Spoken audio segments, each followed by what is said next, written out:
करते हैं board paper 2024 से क्वेश्चन नंबर 11। तो इसके अंदर कह रहा है AB and CD are two chords of a circle intersecting at P, choose the correct statement from the following. तो यहाँ पे इस क्वेश्चन के अंदर कह रहा है कि ऐसे कौन से पेयर ऑफ ट्राइंगल जो है वो सिमिलर होंगे। तो इस क्वेश्चन को फर्दर सॉल्व करने से पहले मैं चाहूंगा कि इस वीडियो को फुली वॉच करना, ताकि सॉल्यूशन जो है वो आपको बहुत अच्छे से समझ में आ जाए। और अगर सॉल्यूशन समझ में आता है तो वीडियो पे लाइक और कमेंट जरूर करना, और मुझे मोटिवेट करने के लिए चैनल को सब्सक्राइब जरूर करना।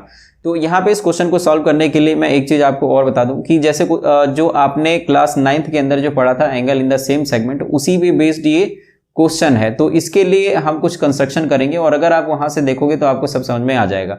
तो जैसे कि यहाँ पे जैसे ये ट्राइंगल दिया हुआ दो ट्राइंगल, तो यहाँ पे अगर आप AC को देखो तो ये एक छोटा सेगमेंट बन रहा है, और यहाँ से अगर हम इस BD को देखें तो ये एक पूरा सेगमेंट बन रहा है। तो यहाँ पे अगर इस BD को अगर हम ज्वाइन कर देंगे, अब यहाँ से अगर आप दो ट्राइंगल को देखोगे तो एक ट्राइंगल है ये जो कि यहाँ पे वापस रिफ्लेक्ट करके जा रहा है, और एक जो ट्राइंगल है वो यहाँ इस C पॉइंट पे रिफ्लेक्ट करके वापस B पे जा रहा है। तो ये जो दो एंगल है ये बराबर हो जाएगा। और अगर हम इस AC को इसी तरीके से कॉर्ड अगर हम माने तो ये सरकमफ्रेंस D पे टच करके और वापस C पे आ रहा है, और यही चीज यहाँ से ABC वापस सरकमफ्रेंस को टच करके और फिर C पे आ रहा है। तो AC से अगर देखेंगे तो ये जो दो एंगल है ये बराबर हो जाएगा। और जो तीसरा एंगल हम देख रहे हैं कि जो ये एंगल है वो इस एंगल के बराबर हो जाएगा। तो इसीलिए हम अगर इन सभी एंगल को अगर हम लिखें तो ये एंगल से ये दो ट्राइंगल सिमिलर हो रहा है। तो अगर आपको नहीं समझ में आ रहा है तो मैं यहाँ पर सॉल्यूशन कर रहा हूँ, इसको आप ध्यान से देखें कि किस तरीके से आपको ये सॉल्यूशन करना है। तो यहाँ पे सबसे पहले in triangle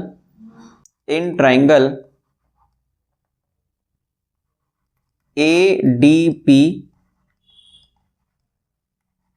and triangle CBP, अगर हम इसको देखते हैं तो जो इस ADP के अंदर है एंगल AD और P, ये जो एंगल होगा ये बराबर हो जाएगा एंगल ABC के। तो ऐसा इसीलिए होगा कि angle in the same segment है, इस वजह से। तो ये चीज हम यहां पर लिख देंगे angle in the same segment. तो ये एक कॉन्सेप्ट है क्लास 9th का, उसी पे बेस्ड ये क्वेश्चन है। तो आप क्योंकि अगर आप 10th क्लास में अगर आप पढ़ रहे हो, 9th क्लास आपने बहुत अच्छे से नहीं कर रखा और उसी पे बेस्ड ये क्वेश्चन आ रखा है, तो यहाँ पे आपको दिक्कत हो सकता है। तो इसीलिए थोड़े थोड़े से जो जैसे सर्कल चैप्टर क्लास 10th के अंदर है, तो जो थोड़े सर्कल के जो कॉन्सेप्ट है वो क्लास 9th से आप जरूर करके जाइए, जिससे कि कहीं पर भी आप अटकेंगे नहीं।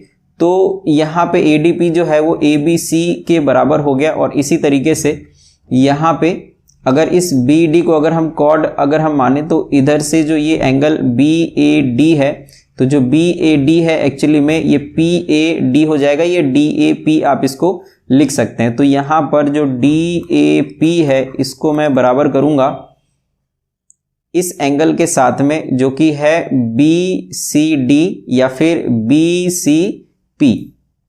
तो ये जो एंगल है ये हो जाएगा BCP इसके बराबर। और जो यहां पर एक एंगल है, अच्छा ये भी angle in the same segment है, angle in the same segment,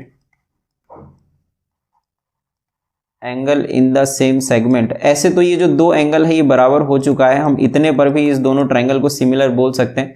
but एक यहां पर हमको और दिख रहा है APD, इधर से है एंगल APD और ये बराबर हो जाएगा इस BPC के,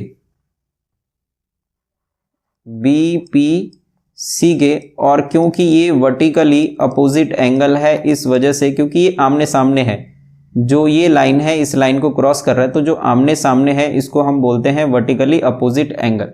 और क्योंकि अब इस ट्राइंगल की जो तीन एंगल है दूसरे वाले ट्राइंगल के तीन एंगल के बराबर आ चुका है, तो इसीलिए हम यहां पर बोल सकते हैं कि देयरफॉर जो ट्राइंगल ADP है वो सिमिलर हो जाएगा ट्राइंगल CBP के।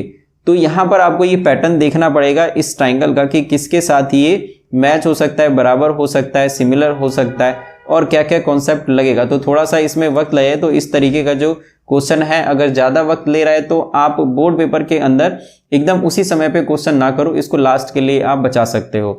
तो यहाँ पे क्योंकि लास्ट में अगर आप सारा पेपर कर लोगे और अगर आपके पास अगर समय बच जाएगा तो इसको ट्राई देना एक बनता है। बट अगर आपके पास में अगर पहले ही कर रहे हो एक लाइन से सारे क्वेश्चन अगर आप बोर्ड में करते जा रहे हो और ये क्वेश्चन अगर बीच में आ गया है तो अगर नहीं हो रहा है उस समय तो इसको फिर वहां पे मत करो, आप उसी समय मत करो, इसको लास्ट के लिए ही आप बचा के रखो। तो एडीपी और सीबीपी यहाँ पर ये सीबीपी ये सिमिलर हो गया है एंगल से और ऐसा जो है ये ऑप्शन डी है जैसा कि आप यहाँ पर देख रहे हो। तो यहाँ पर ये हमारा सॉल्यूशन हो गया क्वेश्चन नंबर 11 का।